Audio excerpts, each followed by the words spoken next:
আসসালামু আলাইকুম। আজকে প্রিয় ভাই ও বোনেরা, আমি যে বিষয়টা নিয়ে বলবো আমাদের খুবই পরিচিত এবং সবারই জানা।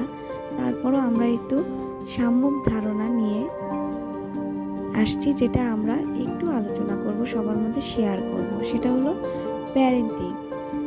তো সম্মানিত শ্রোতা, আজ আমি এই কথা বলবো একটি এমন বিষয় নিয়ে যা আমাদের জীবনের সবচেয়ে বড় দায়িত্ব। সেটা হলো প্যারেন্টিং, অর্থাৎ সন্তানের লালন পালন।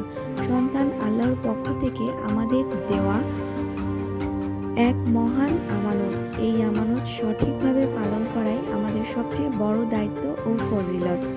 কোরআনে আল্লাহ তাআলা বলেন, হে বিশ্বাসীগণ, তোমরা নিজেদেরকে এবং নিজেদের পরিবারকে আগুন থেকে রক্ষা করো।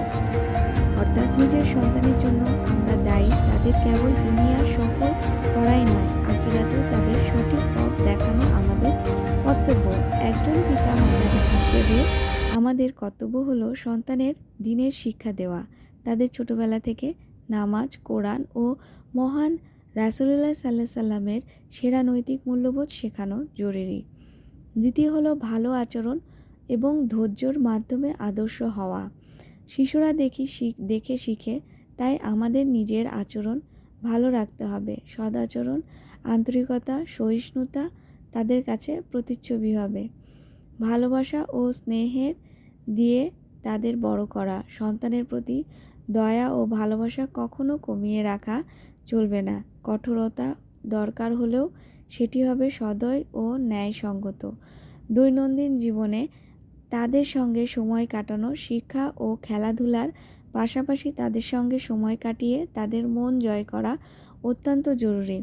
সন্তানদের জন্য বেশি বেশি দোয়া করা। আমাদের পবিত্র নবী সাল্লাল্লাহু আলাইহি সাল্লাম বলেছেন, যে পিতামাতা তার সন্তানদের জন্য ভালো দোয়া করে, আল্লাহ তা কবুল করে নেন। প্রিয় ভাই ও বোনেরা, শিশুরা আমাদের ভবিষ্যৎ। তাদের সঠিক পথ প্রদর্শন করাই আমাদের জীবনের অন্যতম মহান কর্তব্য। আমরা যদি তাদেরকে সঠিক দিক নির্দেশনা দিতে পারি, তাহলে আল্লাহ আমাদের সমাজকে শান্তিপূর্ণ, মজবুত ও কল্যাণময় করে তুলবেন। শেষে আল্লাহর কাছে দোয়া করি যেন আমাদের সবাইকে ভালো অভিভাবক হওয়ার তৌফিক দান করেন এবং আমাদের সন্তানদেরকে দ্বীনের সাথে দৃঢ় করে রাখেন। আল্লাহ হাফেজ।